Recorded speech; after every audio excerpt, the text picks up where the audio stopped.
welcome to Feel Good Guitar Chats, where today we've travelled to Earth Studio in Norwich, and we've been joined by local singer-songwriter Laura T, who has just done a session on this beautiful Epiphone Pro 1. Welcome, Laura. Thank you. Thanks for having me. Cheers. Well, thanks for inviting us up here and introducing us to Earth Studios. Right, so with this, normally what I do is we talk about guitars mostly, but actually when I first met you, I don't think you were playing guitar. I was not at all. No, so we'll start with how it got you into guitar and kind of what led you to playing guitar and singing and your songwriting. So we'll start from the very beginning. Yeah, so I used to write lyrics, and I still do.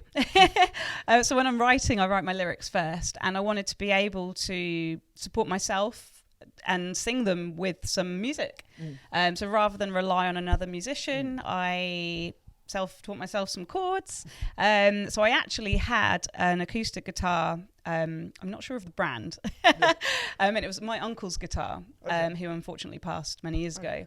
So I still have that, and that's the one I learnt a few chords on. Okay, cool. And then I managed to save up and buy myself a kind of more modern guitar, which is electric acoustic. Yeah, is that your Yamaha? That's the one. Yes. Yeah, just out of shot. Just out of shot. There's a Yamaha acoustic that is what you use for your gigs. Yeah, so I treated myself to that to kind of spur myself on to learn some more and to improve as a guitarist. So that's why. So in terms of singing, so when did you start? I guess because I guess everyone can. I always think that everyone can sing. Because like coming from like a punk background, I'm like everyone can sing. Yes. But when did you first like singing and like performing? I guess. I've loved singing since I was younger, although I was very, very shy. And I guess I took the first proper step when I left college. So after sixth form, after college, I did dance and musical theatre at college. And again, I was very shy as a singer, but I then wanted to go forwards with my studies, and I went to Vocal Tech in London. Okay. I think it's now changed to BIM. Yes, but it was Vocal Tech in West London at the time. Yeah. And I did vocals there for a year, so a diploma in music performance. Oh, brilliant. Yeah, and then kind of sidestepped for a long time, a decade or so into fitness, and then came back into it more recently. Oh, brilliant. Yeah. And that was when you were in London. Yeah. And now you're back out here in the Norwich music scene. Are you enjoying it? I'm loving it. There's such a good music scene here in Norwich. It's a great city, lots of good venues, a wide variety of genres and bands and songwriters, etc. So yeah, it's great. But in terms of like so tying it in with your, because I always thought, so me and Laura used to be in a band together for a little bit, and I always felt you were quite lucky that a lot of maybe singers I worked with, it's difficult to be the front person, like you are the leader of the band. Yeah, is you're quite lucky that I felt that your job as a not I'm gonna say dance instructor, but it's not. That's not what it is.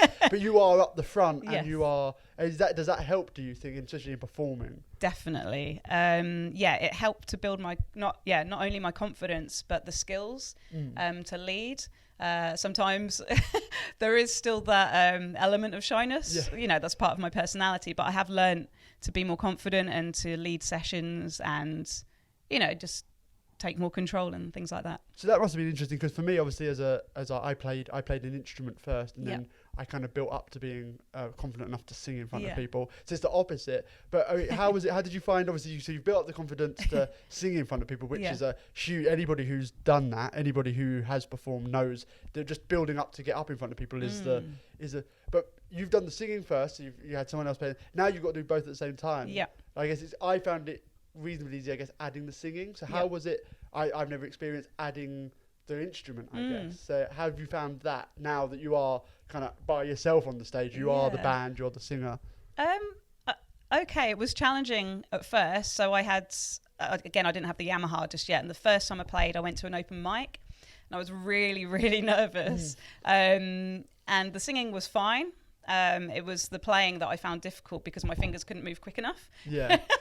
So it was a bit ropey, but I did it. And then I think each time since then, I became more confident. So yeah, it did take time, but again, you just go through the same process. Yeah. I'm going to practice, put myself out there, go through that uncomfortable feeling of making mistakes and stuff like that.